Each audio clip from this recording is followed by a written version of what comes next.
नमस्कार दोस्तों, GK stocks में स्वागत है। आज का अपना टॉपिक है आरपीएफ कांस्टेबल भर्ती 2025 के जीके प्रैक्टिस सेट। ये प्रैक्टिस सेट बहुत ही इंपॉर्टेंट हैं क्योंकि सेम इसी टाइप क्वेश्चंस एग्जाम्स में आएंगे और आप जितना ज़्यादा प्रैक्टिस सेट लगाएंगे एग्जाम के लिए उतने ही अच्छे होंगे। तो चलते दोस्तों शुरू करते हैं आज का अपना आरपीएफ का जीके प्रैक्टिस सेट। इसके पहले एक रिक्वेस्ट है, यदि आप इस चैनल पर नए हैं या पहली बार आए हैं तो कृपया करके इस चैनल को सब्सक्राइब कर लीजिएगा तथा बेल आइकन को दबा दीजिएगा ताकि जो भी इस टाइप वीडियो अपलोड होंगे वो सबसे पहले आपको मिलेंगे। तो स्टार्ट करते हैं दोस्तों आज का अपना पहला प्रश्न।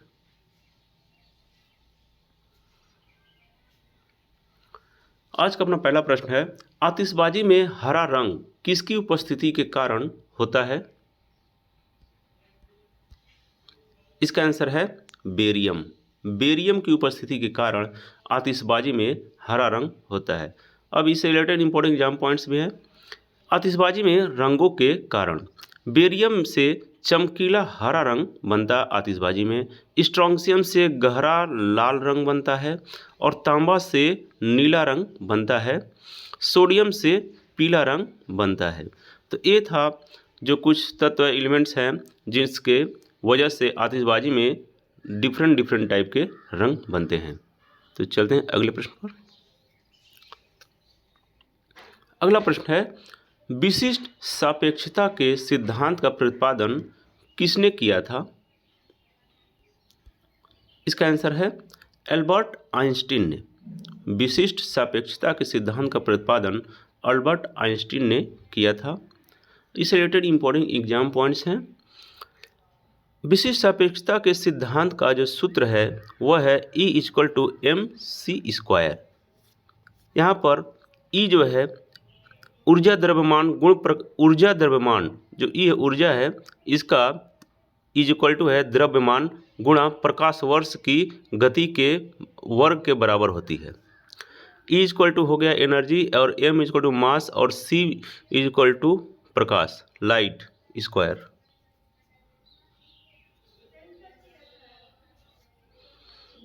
अगला प्रश्न है, वर्नाक्यूलर प्रेस अधिनियम और शस्त्र अधिनियम किस वाइसराय के द्वारा पारित किया गया था? यह भी एक इम्पोर्टेंट क्वेश्चन है। इसका आंसर है Lord Liton.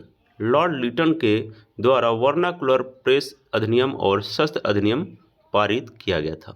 Important exam point देख लेते हैं इसके। लॉर्ड लिटन ने वर्नाक्यूलर प्रेस एक्ट 1878 ईस्वी में पारित किया था। उन्होंने शस्त्र अधिनियम 1871 भी पारित किया जिसमें भारतीयों को बिना लाइसेंस के हथियार ले जाने पर रोक लगा दी गई थी। चलते हैं अगले प्रश्न पर। अगला प्रश्न है, पिंडारी युद्ध को किस नाम से जाना जाता है? इसका आंसर है पिंडारी युद्ध को तृतीय आंग्ल मराठा युद्ध के नाम से जाना जाता है। अब इनके इंपॉर्टेंट एग्जाम पॉइंट देखते हैं। यह युद्ध यानी कि पिंडारी युद्ध 1817 और 1818 के बीच लड़ा गया था और यह युद्ध मराठा और अंग्रेजों के बीच में लड़ा गया था। पिंडारी भारत में, अब यह पिंडारी कौन थे? तो पिंडारी भारत में मुस्लिम सेना से जुड़ा एक अनियमित घुड़सवार, लुटेरा या शिकारी था। अगला प्रश्न है, कादंबरी के लेखक कौन थे? इसका आंसर है कादंबरी के लेखक बाणभट्ट थे। अब इसके रिलेटेड इंपॉर्टेंट एग्जाम पॉइंट देखते हैं। कादंबरी बाणभट्ट द्वारा लिखी गई थी। यह कादंबरी क्या है? तो कादंबरी एक रोमांटिक उपन्यास था। कादंबरी एक रोमांटिक उपन्यास था। उपन्यास बाणभट्ट के पुत्र भूषण भट्ट द्वारा पूरा किया गया था। इसका मतलब कि कादंबरी दो लेखकों को द्वारा लिखा गया है, एक तो बाणभट्ट हो गए और दूसरा उनका पुत्र भूषण भट्ट। ये दोनों मिल करके इस पुस्तक को कंप्लीट किए थे। अगला प्रश्न है, प्रथम गोलमेज सम्मेलन के दौरान भारत के वाइसराय कौन थे? इसका आंसर है प्रथम गोलमेज सम्मेलन के दौरान भारत के वाइसराय थे Lord Irwin. Important exam point देखते हैं। पहले गोलमेज सम्मेलन के दौरान भारत के वाइसराय लॉर्ड इरविन थे। यह सम्मेलन नवंबर 1930 में शुरू हुआ था और जनवरी 1931 तक चला था और यह सम्मेलन लंदन में आयोजित किया गया था। अगला प्रश्न है, सिकंदर ए सानी की उपाधि किसने धारण की थी? इसका आंसर है अलाउद्दीन खिलजी। अलाउद्दीन खिलजी ने सिकंदर ए सानी की उपाधि धारण की थी। और इंपॉर्टेंट एग्जाम पॉइंट देखते हैं इससे रिलेटेड। सिकंदर ए सानी का मतलब होता है दूसरा सिकंदर। उन्होंने मतलब कि अलाउद्दीन खिलजी ने सीरी किला, हौज ए खास, अलाई दरवाजा बनवाया था। अगला प्रश्न है, रुक्मिनदेई स्तंभ शिलालेख कहाँ है? इसका आंसर है रुक्मिनदेई स्तंभ शिलालेख लुम्बिनी, नेपाल में स्थित है। अब इसके इंपॉर्टेंट एग्जाम पॉइंट्स देखते हैं। रुक्मिनदेई स्तंभ शिलालेख नेपाल के लुम्बिनी में है। इसे लुम्बिनी स्तंभ शिलालेख या पडेरिया शिलालेख भी कहा जाता है। यह शिलालेख अशोक के शासनकाल के 21वें साल में लगाया गया था।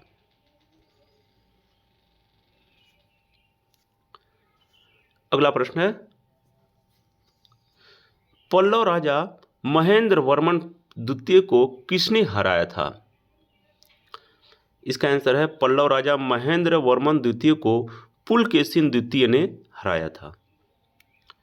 इंपॉर्टेंट एग्जाम पॉइंट देखते हैं। नरसिंह वर्मन प्रथम, जो महेंद्र वर्मन प्रथम का पुत्र था, उसने नरसिंह वर्मन ने अपने पिता का हार का बदला पुलकेशिन द्वितीय को हरा करके लिया था। 642 ईस्वी में वातापी के युद्ध में उसने पुलकेशिन द्वितीय को पराजित किया था और उसे मार दिया था और चालुक्यन राजधानी वातापी पर कब्जा भी कर लिया था।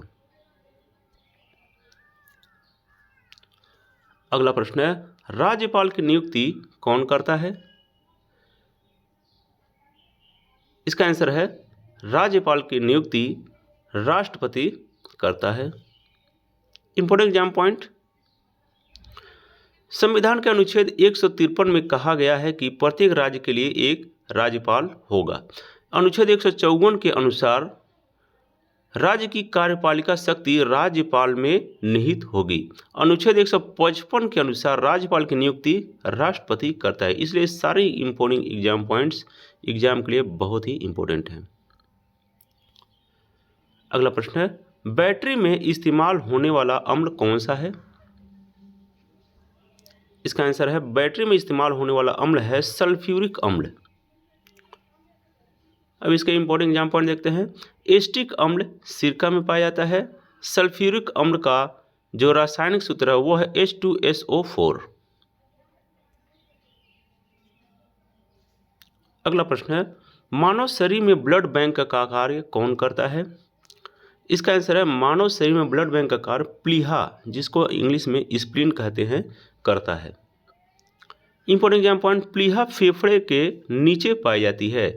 इस प्लीहा में मृत आरबीसी, जिसको रेड ब्लड सेल कहते हैं, केंद्रित होती है। इसलिए प्लीहा को आरबीसी का कब्रिस्तान भी कहा जाता है।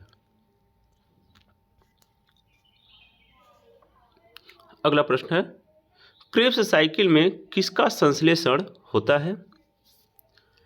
इसका आंसर क्रेब्स साइकिल में पायरुविक अम्ल का संश्लेषण होता है। इंपॉर्टेंट एग्जाम पॉइंट्स हैं इसके। क्रेब्स चक्र या क्रेब्स साइकिल में पायरुविक अम्ल का संश्लेषण होता है। क्रेब्स चक्र, जिसको Krebs cycle, citric acid cycle या वायवीय श्वसन की दूसरी अवस्था है, यह कोशिका के माइटोकॉन्ड्रिया में होती है। अगला प्रश्न है, किस क्षेत्र के चरागाह को वेल्ड कहा जाता है? इसका आंसर है दक्षिण अफ्रीका के चरागाह को वेल्ड कहा जाता है। इंपॉर्टेंट एग्जाम पॉइंट देखते हैं। प्रेयरी जो घास का मैदान है, यह यूएसए कनाडा में पाया जाता है। पंपास घास का मैदान दक्षिण अमेरिका और अर्जेंटीना में पाया जाता है। वेल्ड घास का मैदान दक्षिण अफ्रीका में पाया जाता है। डाउन्स मैदान ऑस्ट्रेलिया में पाए जाते हैं। स्टेपी घास के मैदान यूरोप और रूस एशिया में पाया जाता है। इसलिए सारे पॉइंट इंपॉर्टेंट हैं। अगला प्रश्न है, हर्ष एवं पुलकेशिन द्वितीय के मध्य हुए संघर्ष की जानकारी कहाँ से मिलती है? इसका आंसर है एहोल अभिलेख। एहोल अभिलेख से हर्ष और पुलकेशिन द्वितीय के मध्य की संघर्ष की जानकारी मिलती है। इंपॉर्टेंट एग्जाम पॉइंट, पुलकेशिन द्वितीय ने वर्ष 618 ईस्वी में हर्षवर्धन को पराजित किया था। पुलकेशिन द्वितीय ने 618 से 19 ईस्वी में सदियों में हर्ष को नर्मदा नदी के तट पर पराजित किया था। तो ये था दोस्तों आज का अपना इम्पोर्टेंट जीके प्रैक्टिस सेट जो आपके आरपीएफ और कांस्टेबल एग्जाम्स के लिए बहुत ही इंपॉर्टेंट हैं। तो ऐसे वीडियो पाते रहने के लिए आप इस चैनल को सब्सक्राइब कर लिए तो बेल आइकन को दबा दिए। तो thanks for watching friends, like share and subscribe GK stocks. जय हिंद।